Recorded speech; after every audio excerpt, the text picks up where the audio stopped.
Después de dos familias se juntan sobre una mesa baja, no se estrechan, se apoyan como si el aire mismo pesara. Afuera el viento golpea la lona de la Hare y hace chasquear las cuerdas. Adentro huele a leche caliente, a humo y a metal. En el centro una gallina pequeña ya no se mueve. Una mujer mayor limpia sus dedos en la manga y un hombre inclina la cabeza para mirar algo que a primera vista parece imposible. No miran una fecha en un calendario, miran un hígado. Un brillo oscuro, una mancha apenas visible, una vena demasiado tensa. Alguien susurra una frase corta, casi sin voz, como si la suerte tuviera oído. Y entonces llega el golpe de la pregunta: ¿de verdad un matrimonio puede empezar o aplazarse por lo que dicen las entrañas de un animal? Hoy vamos a entrar en esa lógica, de dónde nace, qué protege, qué exige, y qué se siente cuando tu vida futura parece estar escrita en un órgano tibio. En Mongolia, y en el mundo cultural mongol más amplio que incluye regiones como Mongolia Interior en China, elegir el día de boda rara vez es un simple sábado que conviene. Para muchos el tiempo no es neutro. Hay horas que abren camino y horas que lo cierran.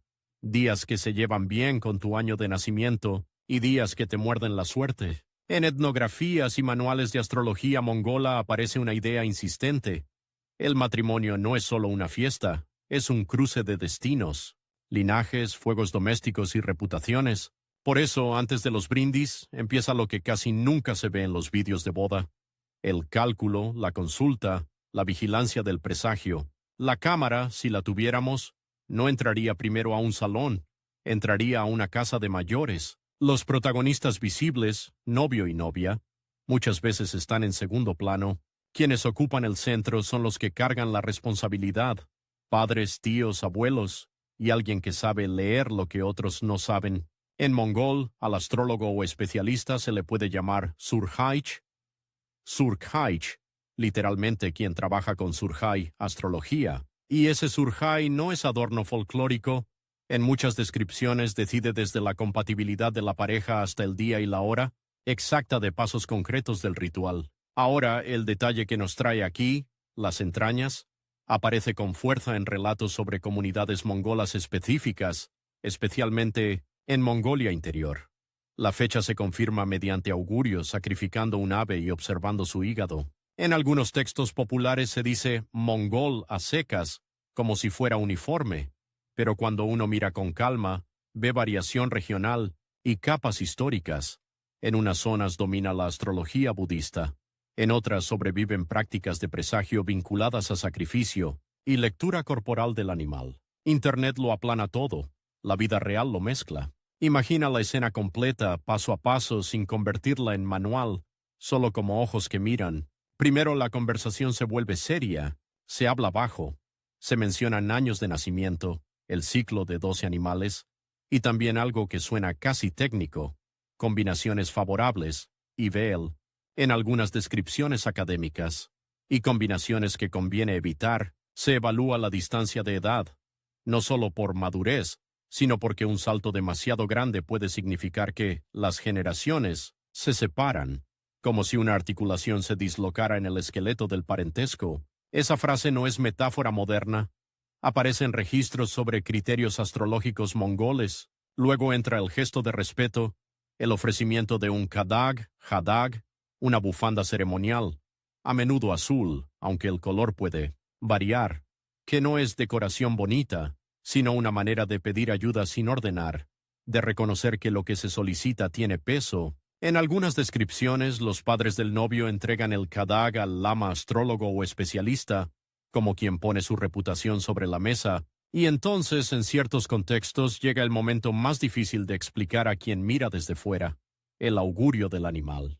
No se vive como crueldad para entretenerse, se vive como un costo, una ofrenda y una lectura. Se sacrifica un ave, a veces se menciona una gallina joven, y se observa el hígado buscando señales de buen o mal presagio. Si la señal no está, el relato tradicional dice algo duro.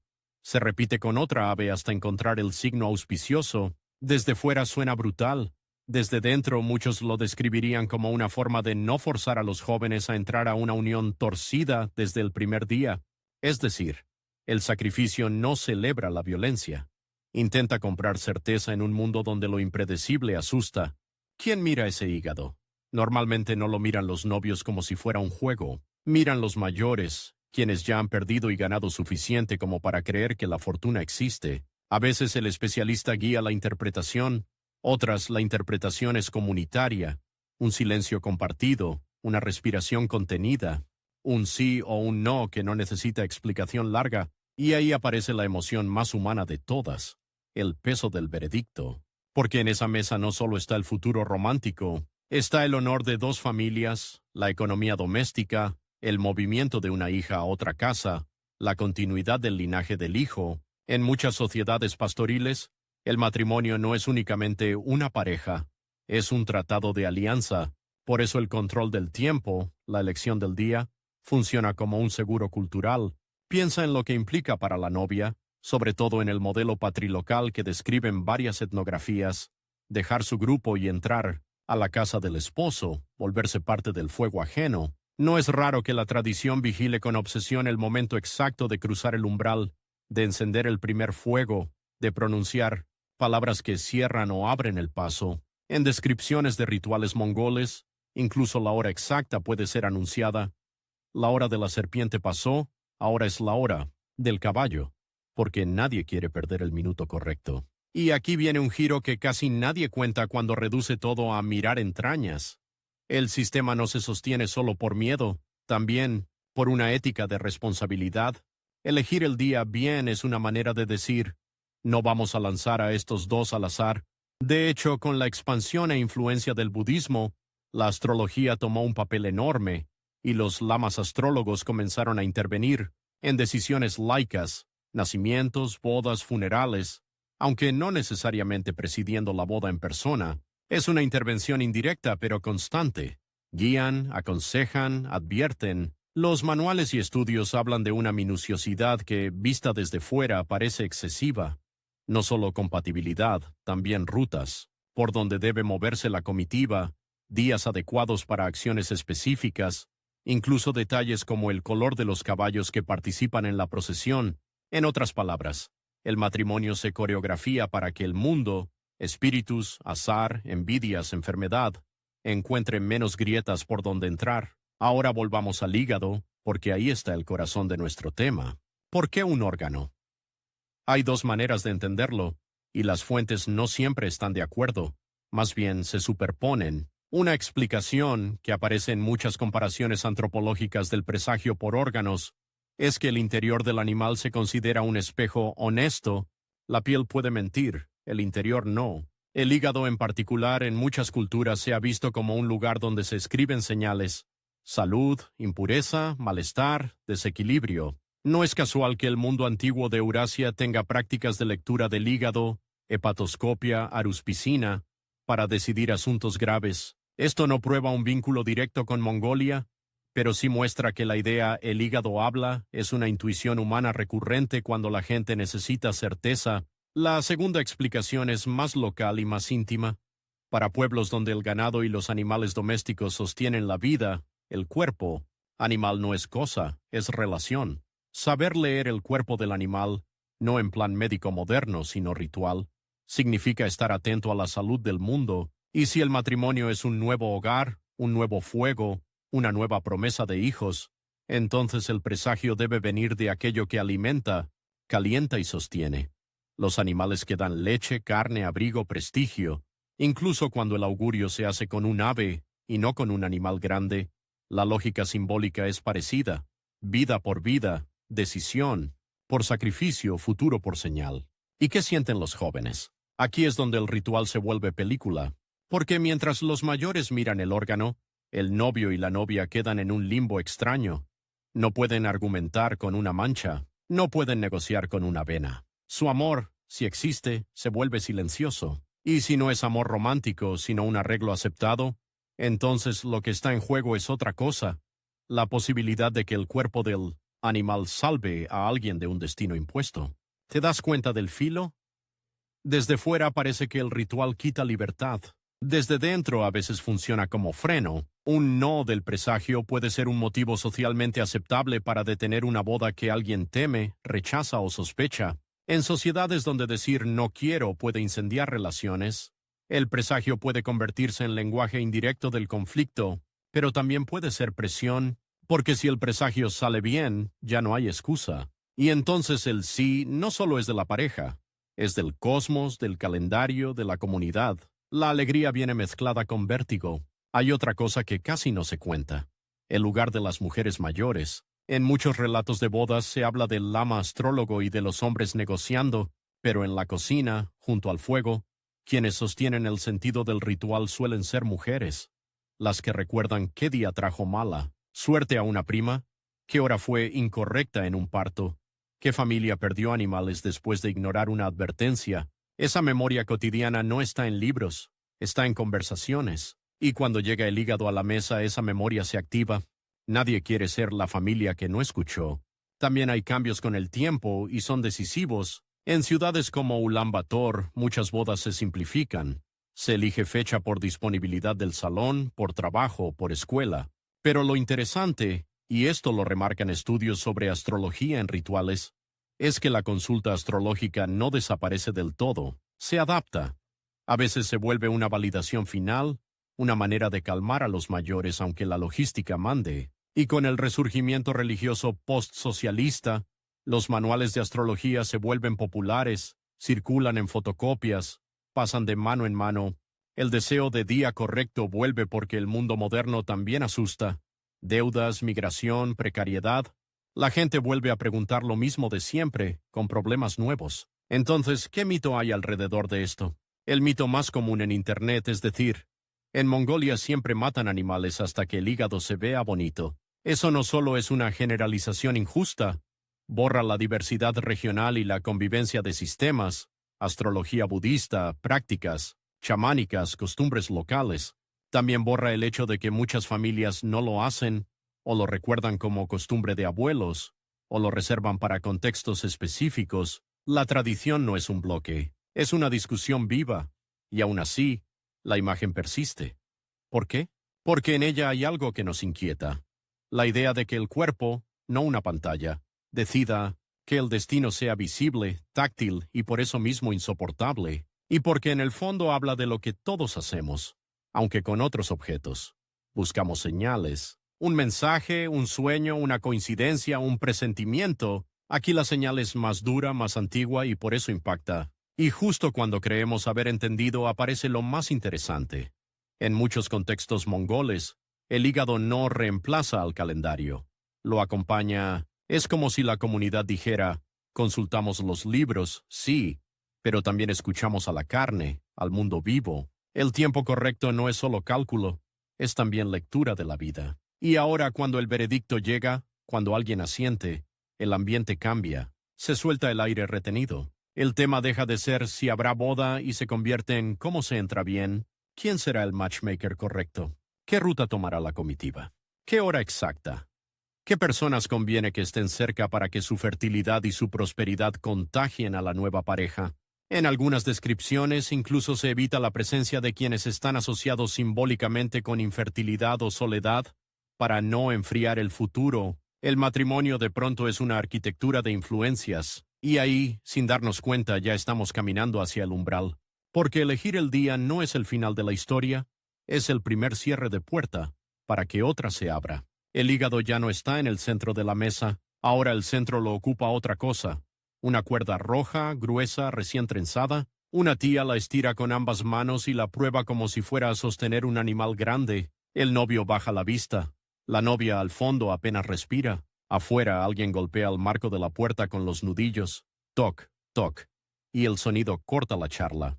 No es impaciencia, es señal. Ya está decidido. Y de pronto lo que parecía una simple fecha se convierte en un camino con reglas.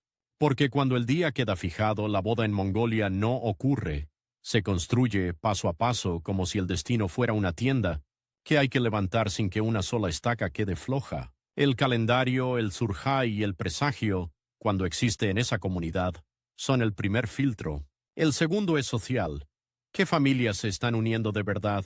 ¿Cómo se hace visible ese pacto sin decirlo con palabras? Aquí entra una figura que mucha gente en Internet se imagina como un personaje de cuento, pero que en la práctica puede ser una persona muy concreta, muy pragmática, un mediador, una mediadora, alguien con reputación de hablar bien y atar bien.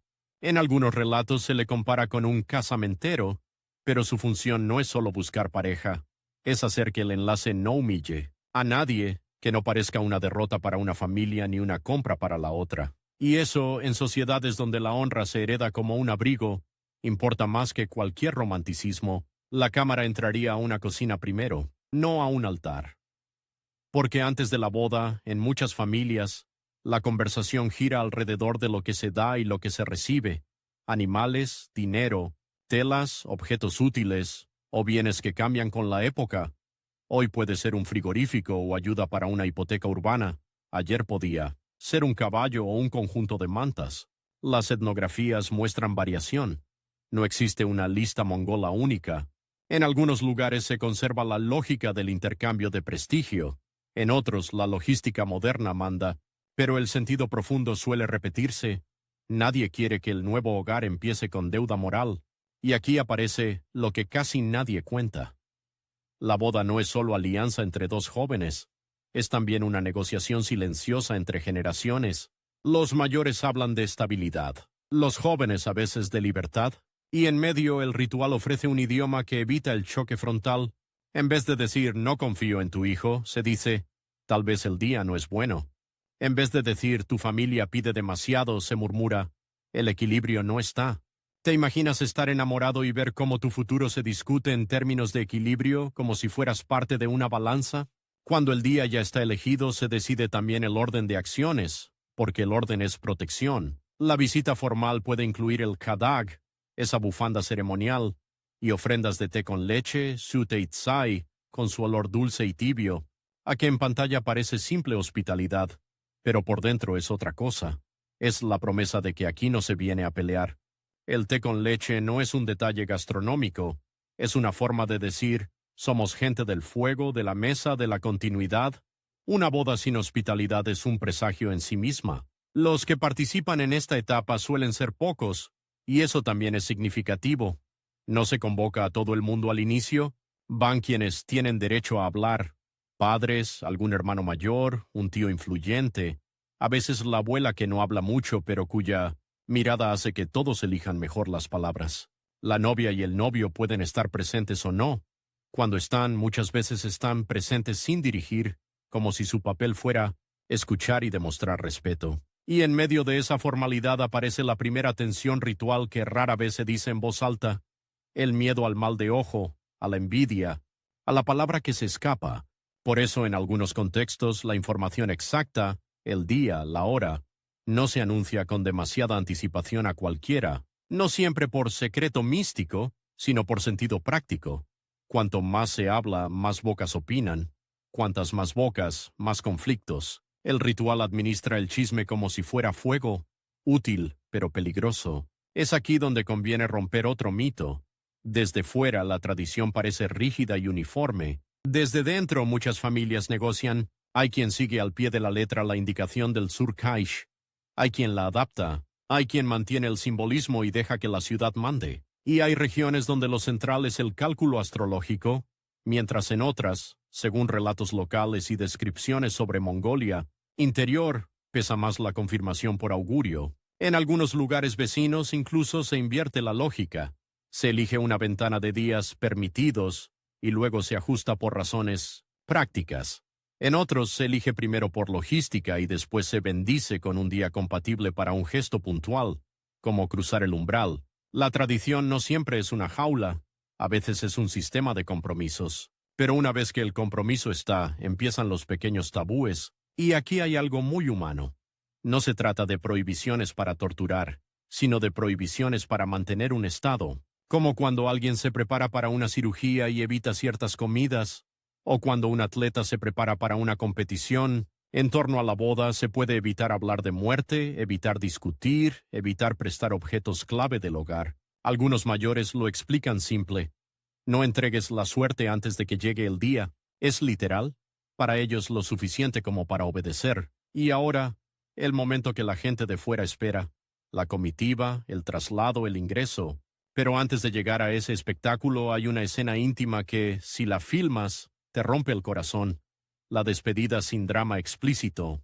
La novia, en el modelo más tradicional, no solo se casa, cambia de casa, de fuego, de rol. No siempre se llora en público. A veces se guarda la emoción como se guarda una taza buena, para que no se rompa delante de extraños. La madre puede arreglarle la ropa con movimientos cortos, bruscos, como si no quisiera convertir el acto en un adiós. La abuela le corrige el cuello, le toca el cabello y dice algo que no suena a poesía, pero lo es.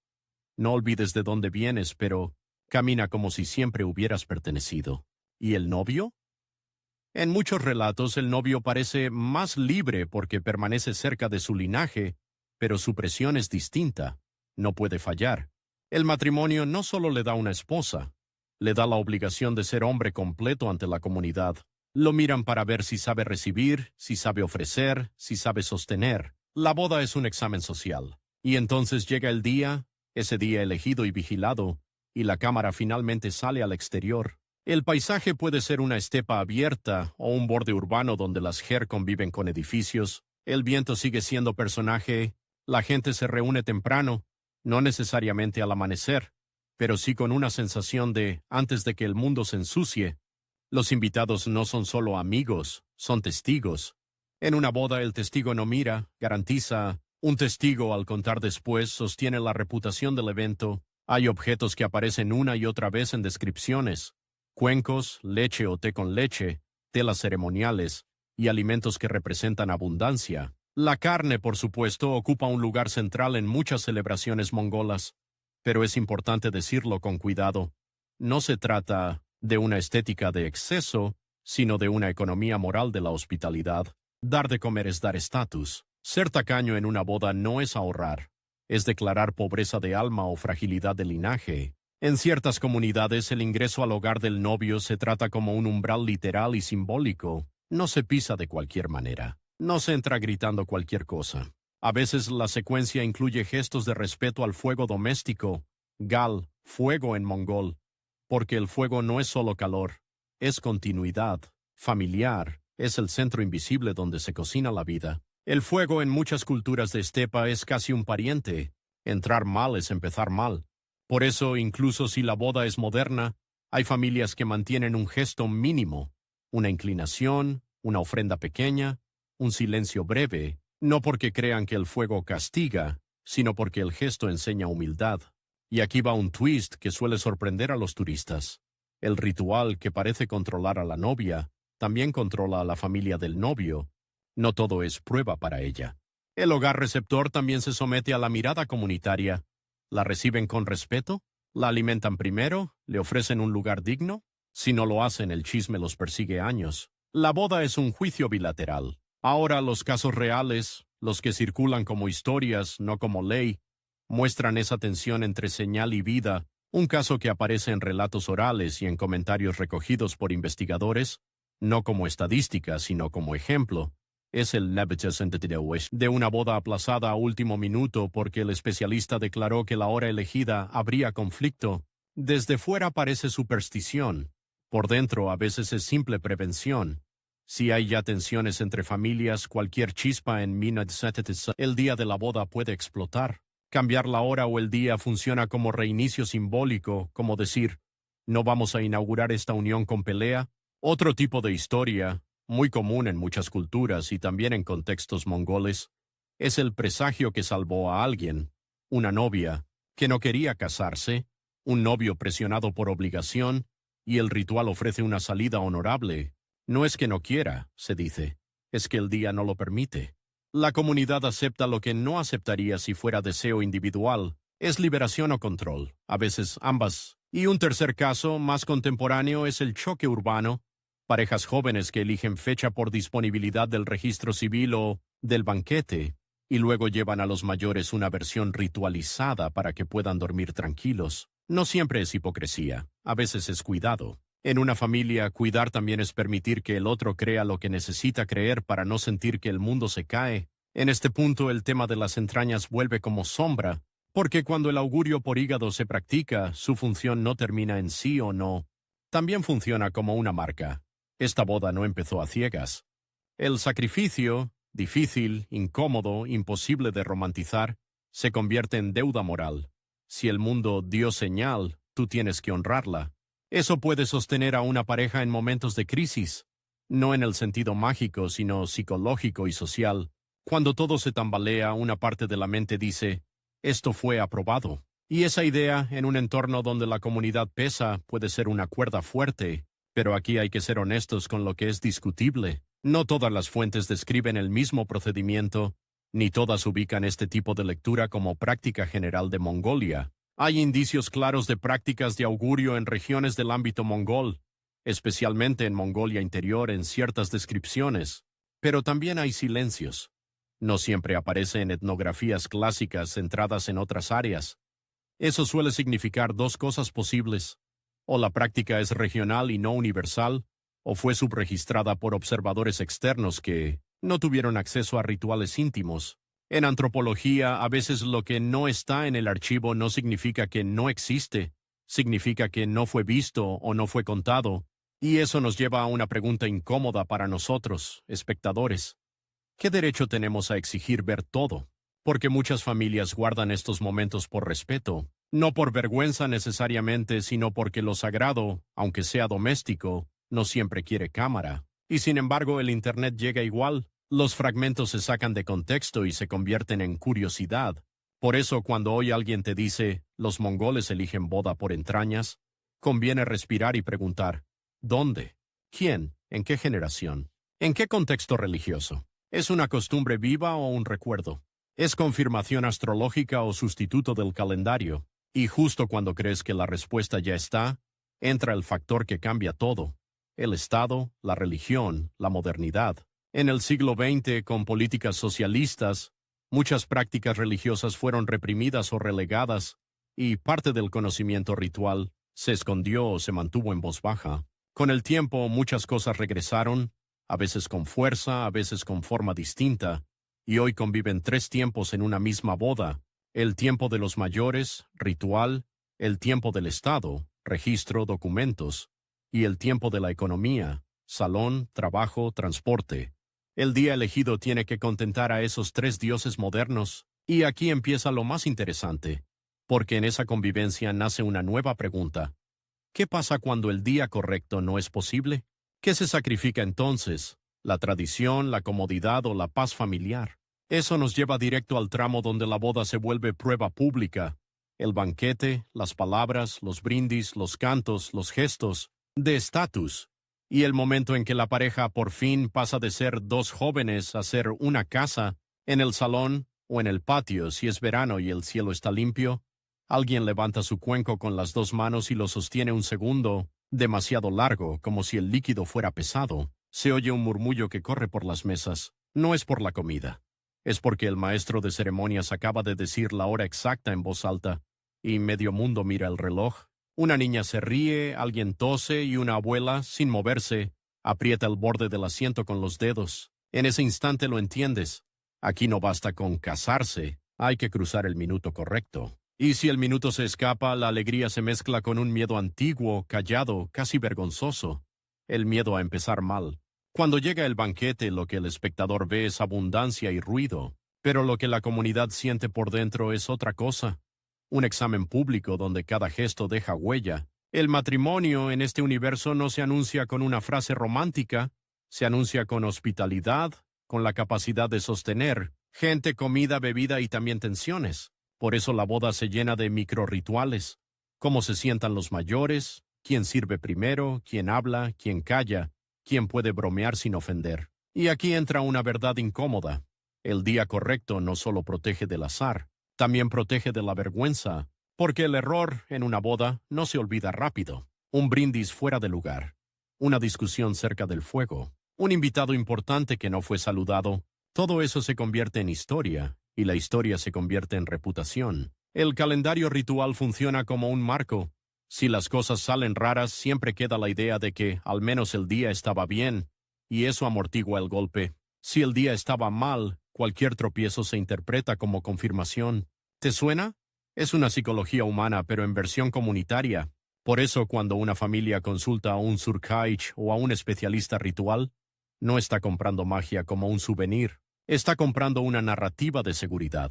Una manera de decir hicimos lo correcto, ante los ojos de vivos y ante la memoria de los muertos. Y aquí aparece el primer gran conflicto moderno. En Ulaanbaatar y otras ciudades, mucha gente ya no tiene la estepa como escenario diario. Tiene trabajo, horarios, tráfico, alquiler. El día perfecto choca con el día posible. Y entonces sucede algo fascinante. En lugar de desaparecer, la tradición se vuelve selectiva. Algunas parejas eligen la fecha por logística, registro civil, disponibilidad del salón, familia viajando desde lejos, y luego piden una corrección ritual. No cambian todo el día, pero eligen una hora favorable para un gesto clave.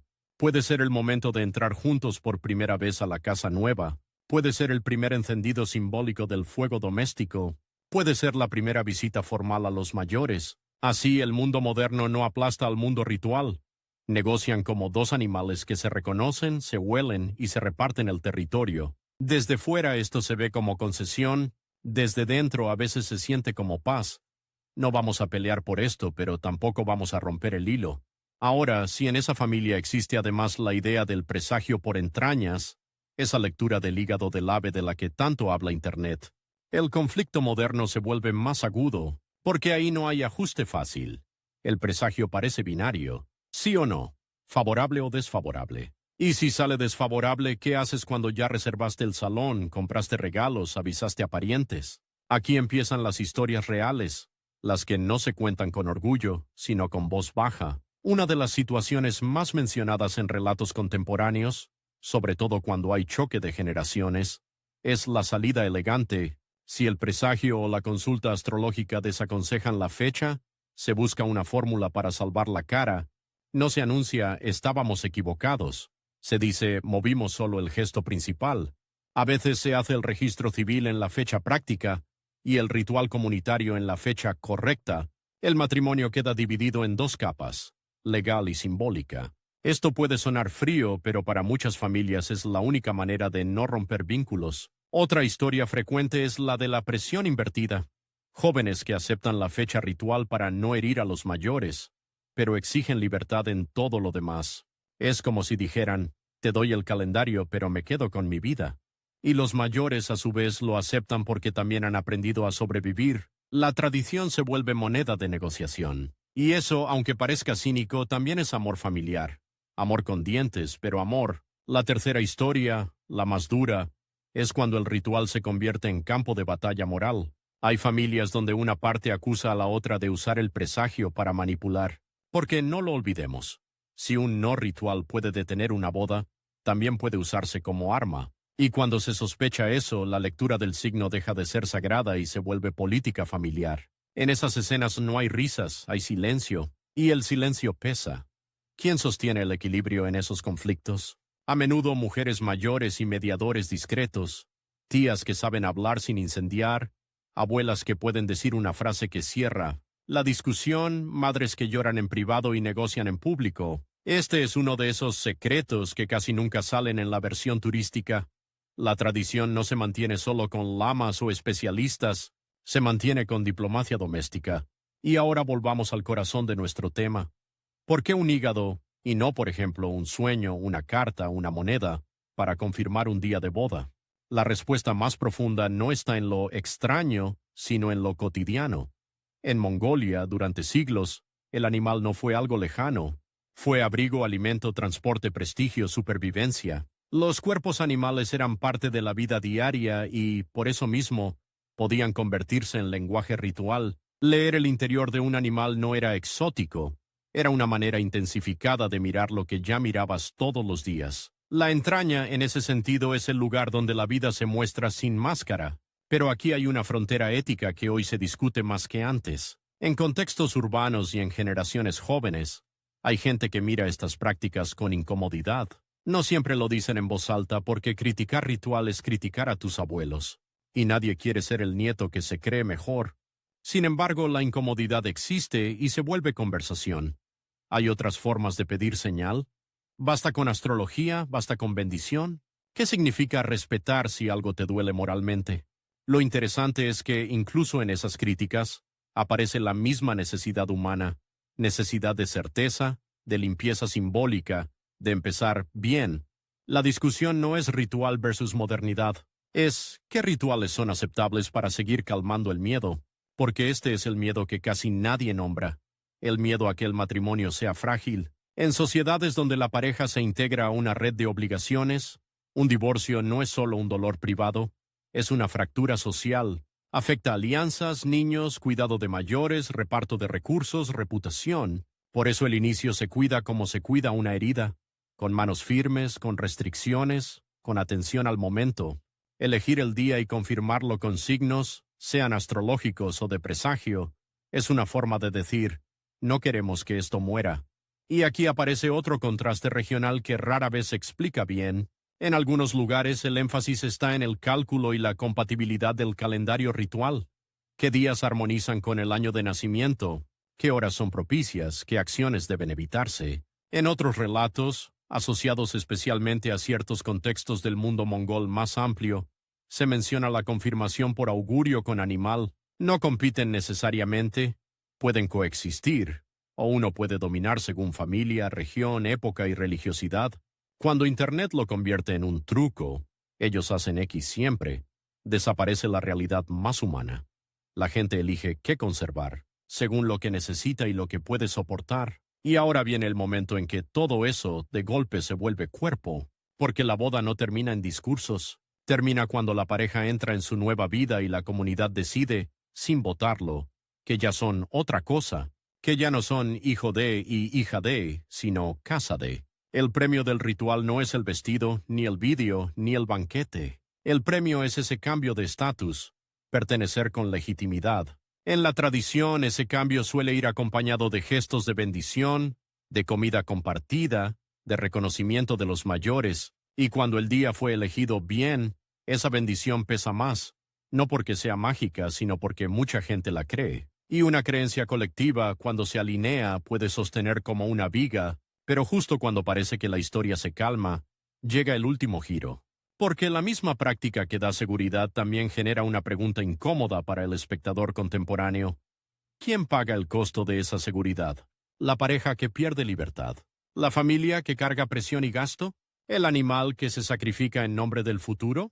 En Mongolia, como en cualquier cultura, estas preguntas no tienen una respuesta única. Hay familias que las responden con tradición, otras con adaptación, otras con rechazo silencioso.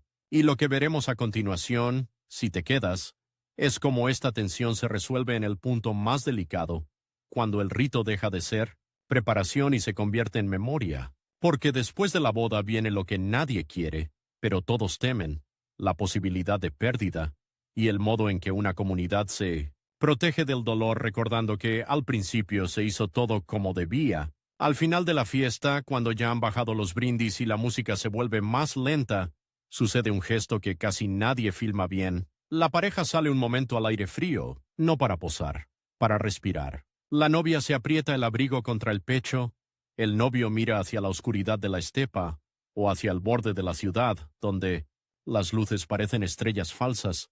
Detrás se oyen risas, platos, pasos, delante silencio, y entonces un mayor se acerca con calma, sin solemnidad exagerada, y dice algo sencillo, como si fuera un consejo práctico. Ahora cuiden el fuego. No habla de romance, habla de supervivencia. Ese es el punto donde por fin la elección del día deja de ser un tema raro y se vuelve lo que siempre fue, una tecnología emocional, un modo de proteger el comienzo. Porque cuando miras el ritual desde fuera, el detalle de las entrañas te golpea como un martillazo. ¿Cómo puede un hígado decidir una boda? Pero cuando lo miras desde dentro, el hígado, o la consulta del surjai, o la hora exacta, es solo la parte visible de una pregunta más grande. ¿Cómo se arriesga una vida en comunidad sin que el miedo te devore? Y aquí, para entenderlo de verdad, tenemos que retroceder en el tiempo. Los etnógrafos, los diarios de viajeros, algunos registros misioneros y la propia memoria oral describen Mongolia como un lugar donde la relación con lo invisible nunca fue un lujo intelectual. Era una necesidad cotidiana. En la estepa un invierno duro no es metáfora, es amenaza real. Una enfermedad no es un mal día, es una cadena que puede tumbar un hogar entero. En ese contexto, la adivinación, en distintas formas, funciona como brújula. No asegura el éxito, pero te permite caminar con la sensación de que no estás completamente a ciegas. Cuando el budismo tibetano se expandió e influyó profundamente en Mongolia, la astrología ritual tomó un lugar enorme. Calendarios, lunares, compatibilidades por año de nacimiento, horas propicias. El especialista, Surkhaich, se volvió una figura que traduce el tiempo en decisiones. Cuándo comenzar, cuándo evitar, cuándo esperar. Pero, y esto es importante, esa capa budista no cayó sobre un vacío. Se mezcló con prácticas más antiguas del mundo de la estepa, respeto al cielo, tenger en muchas tradiciones del área, cuidado de lugares sagrados como los obo, montículos o altares de piedra donde se hacen ofrendas, y formas de presagio que leen el mundo físico, el viento, el comportamiento de animales, señales en el cuerpo. Por eso hay familias donde domina el cálculo astrológico y otras donde sobreviven confirmaciones más corporales. No es una línea recta, es un tejido. Y aquí aparecen dos versiones de origen que suelen debatirse cuando se habla específicamente de leer entrañas. Una versión más comparativa dice: la idea de leer órganos como señal es tan antigua y tan extendida en Eurasia que no necesitamos imaginar una invención local única. Sería una intuición humana recurrente. Cuando el futuro te asusta, miras donde crees que la vida deja marcas. Esta versión no prueba el camino exacto, pero ayuda a entender por qué un hígado puede ser texto en tantas culturas. La otra versión, más local, insiste: no se trata de copiar una técnica antigua de otro lugar, sino de una respuesta propia a la vida pastoral. Si los animales sostienen tu hogar, también sostienen tu lenguaje simbólico. La entraña es verdad porque el cuerpo animal forma parte del mismo circuito de vida. Carne, leche, fuego, familia. El sacrificio en esa lectura no es un espectáculo. Es un costo real para obtener un sí que te permita dormir. ¿Cuál es la correcta? ¿Puede que ambas toquen algo verdadero a la vez? La antropología, cuando es honesta, admite eso. A veces las tradiciones no nacen de una sola raíz, sino de varias raíces que se enredan. Ahora, lo que casi nunca se dice en voz alta: el ritual no solo habla con los dioses, habla con la gente. Piensa en el poder social de un veredicto ritual. Si la fecha sale bien, los mayores pueden bendecir sin temor. Si sale mal, hay una razón externa para frenar, para negociar, para cambiar el plan sin humillar a nadie directamente. Eso vuelve al presagio una herramienta delicada. Puede proteger, puede aliviar, puede dar salida, y también puede manipular si se usa como máscara de intereses humanos. Este es el lado que las familias conocen, pero rara vez confiesan frente a cámara. El ritual es sagrado, sí, pero también es política familiar. Y aquí entra un tema que a muchos espectadores les incomoda: el dinero. En bodas modernas, tanto en Mongolia como en la diáspora, la elección del día puede afectar gastos enormes. Viajes, alquiler de salón, banquete, fotógrafos, regalos. La tradición entonces no vive en un mundo puro, vive en un mundo de facturas. ¿Qué pasa cuando el día recomendado es imposible económicamente? Pasa lo que pasa en todas las culturas. La gente inventa compromisos, y ese compromiso suele tener forma de doble boda, una legal, una ritual, o una boda con momento central a la hora correcta, aunque el resto sea moderno. No es trampa, es un pacto intergeneracional. Los jóvenes se compran espacio vital, los mayores se compran tranquilidad moral. Ahora miremos el tema desde otro ángulo. ¿Por qué el ritual sigue vivo incluso cuando mucha gente ya no cree literalmente en él? Porque el ritual no solo predice, organiza. Organiza la tensión entre dos familias, organiza el duelo por la hija que se va, organiza el orgullo del hijo que se vuelve cabeza de casa, organiza la ansiedad ante el futuro, organiza incluso el chisme. Lo encierra en una secuencia donde todos saben qué se puede decir y qué no. Y cuando algo organiza la vida social de forma eficaz, sobrevive. Además, en Mongolia, como en tantos lugares, la historia política dejó cicatrices. Hubo épocas donde prácticas religiosas y rituales fueron restringidas, empujadas a lo privado, a lo susurrado. Cuando una cultura aprende a esconder lo que ama, también aprende a conservarlo en formas compactas. Gestos pequeños, consultas discretas, símbolos mínimos. Eso explica por qué hoy, incluso en bodas muy urbanas, aparece un detalle de los abuelos. Un kadak, una hora auspiciosa, una visita a un mayor, un respeto al fuego. No siempre es fe total, a veces es memoria, a veces es reparación. Y ahora hablemos de los mitos, los errores que más se repiten, porque aquí Internet hace daño. Mito 1. En Mongolia siempre eligen la boda mirando entrañas. No. Lo que existe, según relatos y descripciones regionales, es una diversidad de prácticas donde la astrología y el cálculo del surjai suelen tener un papel fuerte, y donde la lectura corporal del animal aparece en ciertos contextos, más visible en algunas comunidades del ámbito mongol. Convertirlo en siempre borra regiones, clases sociales, generaciones, y el hecho de que muchas familias no lo hacen o lo recuerdan, como costumbre de otros tiempos. Mito 2. Lo hacen por morbo o por tradición cruel. En las comunidades donde se practica, el acto se enmarca como ofrenda, costo y decisión grave, no como diversión. Eso no significa que no haya debate ético hoy. Significa que el sentido interno no es el de un show. Si reduces la práctica a crueldad, te pierdes lo esencial: la búsqueda de seguridad y el respeto temeroso por lo que puede salir mal. Mito 3. Si el presagio dice sí, todo será feliz. Nadie serio lo cree así. De hecho, muchos mayores entienden el presagio como un buen comienzo, no como garantía. Es como poner una buena base. La casa igual puede caerse si nadie la cuida. Y aquí viene una pregunta para ti que estás mirando. ¿Cuántas cosas haces tú para sentir que empezaste bien? Un anillo, una foto, una bendición, una fecha simbólica, una promesa escrita, una canción especial. Nosotros también buscamos anclas, solo que nuestras anclas suelen ser más limpias, menos sangrientas, más presentables ante cámara. El impulso es parecido. Ahora, volvamos al final de la boda. ¿En qué termina todo esto para la pareja? Termina en un cambio de estado social que se siente en el cuerpo. De pronto a la novia ya no la llaman solo por su nombre. La miran como parte de un hogar. Al novio ya no lo tratan como muchacho. Se espera de él firmeza, provisión, conducta. Las bromas cambian, las visitas cambian. La forma en que los mayores te corrigen cambia. No es solo un contrato sentimental, es un rito de paso, y si el día fue elegido correcto, esa corrección cultural funciona como escudo. Cuando llegan las primeras dificultades, y siempre llegan, hay una frase que flota en el aire como una manta. Empezaron bien. Aguanten, no rompan. Esa frase puede ser presión, sí, pero también puede ser sostén. Lo más fuerte, sin embargo, no es lo que la comunidad exige, es lo que la pareja aprende. Aprende que el amor, o el compromiso, o la convivencia, no existe en vacío. Existe en un tejido de expectativas, miedos, cuidados, reputaciones, memorias. El ritual del día elegido, confirmado por cálculo o por presagio, les enseña algo que suena antiguo, pero es brutalmente actual.